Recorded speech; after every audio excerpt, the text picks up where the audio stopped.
And welcome back, everybody. It's a local murder case that has gained national attention through television shows like America's Most Wanted. The case is still talked about in pool halls all around the country.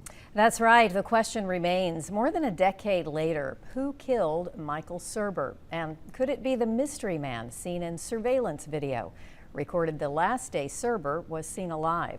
Jennifer Lott has been speaking with friends and family, still looking for answers. Michael Surber was known in pool halls across the country, beating the best of the best in billiards. The 54-year-old was killed at his Ocean Springs home in late 2009. Investigators tell me they are actively following leads to this day. Friends and family continue to hold on to hope his killer will be brought to justice.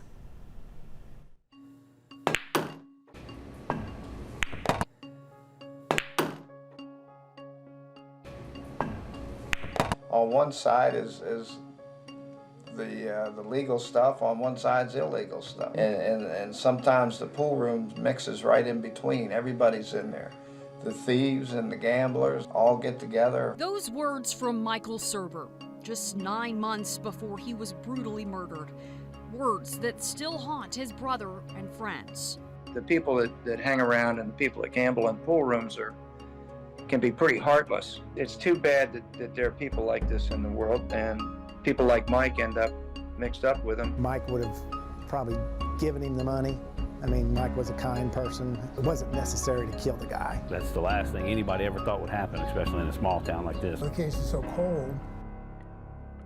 Mike Surber was a renowned pool player, holding his own in tournaments against players with household names in the pool world. They called him Biloxi Mike.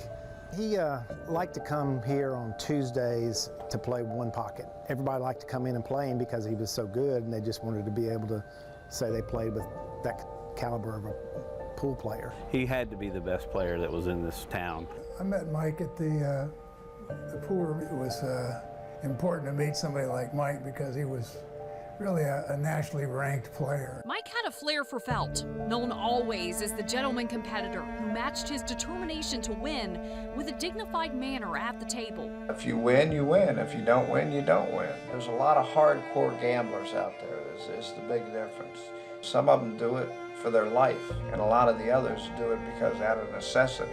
And that's where I see the difference there. We both played pool since we were very small. I think one of the pictures that came up was a picture of him and I. I was 6, he was probably 5, with this little tiny pool table in our basement of our house in Arlington. Mike was the youngest of 4 children. His older brother, Steve Surber, calls him a prodigy. He started playing fairly seriously when he was in middle school and got very good and got to the point where he could play against adults in the pool room, which was much to my mother's shock and horror. Nothing could prepare Mike for the man he would meet on November 10th, 2009, as he played his regular Tuesday game with friends at Skeeter's on Tea Garden Road in Gulfport. You can see the entire encounter unfold from this surveillance footage. We noticed this guy that came in, and all of a sudden he started kind of nosing around and started a conversation with Mike, and Mike assumed that he wanted to play for money. I chatted with him very briefly. He was a very creepy guy. And one of the bartenders basically said that the guy seemed a little sketchy, that he came in and gave a credit card.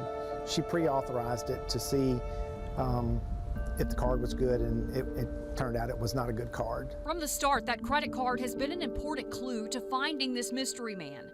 In a 2019 WLOX news report 10 years after this crime, an Ocean Springs investigator told us about that key piece of evidence. He was using a stolen credit card, and he was going by the alias of Jericho Cooper.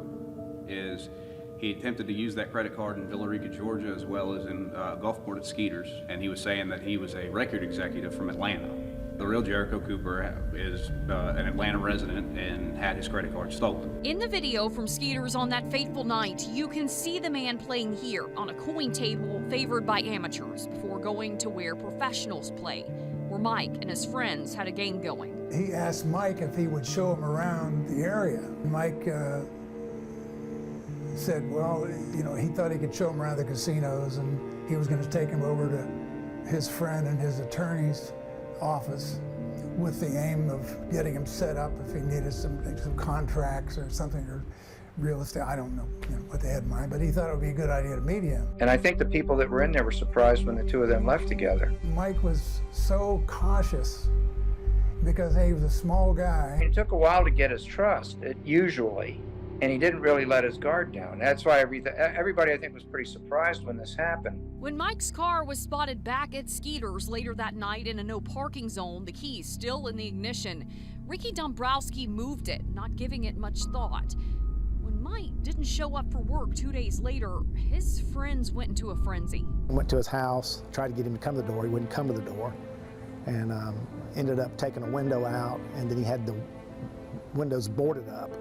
We borrowed a saw from somebody and cut a hole into the board, and that's when the board fell down. That's when I saw him laying on the floor right there by the door. When they opened that door and seen what they seen, it was a shock. It was a horrific sight inside. There was blood everywhere. It was awful. There was blood around his neck and head area. He had been murdered. Surber had been stabbed to death. Witness statements along with a few physical clues like blood from the crime scene and a cigarette butt could be key to pinpointing the killer if they can ever find the man seen in the surveillance video. Ocean Springs police and the FBI have searched pool halls and taverns throughout the nation for the past 13 years. Friends and family left with only small mementos of Mike, like pool cues and photos. Yeah, this is the pool stick. Ricky and some of the guys got together and they had a big photo portrait of Mike, and they put it on the wall. The portrait still hangs in the pool hall, now under new ownership. Nobody's forgotten it. I'm glad to see that.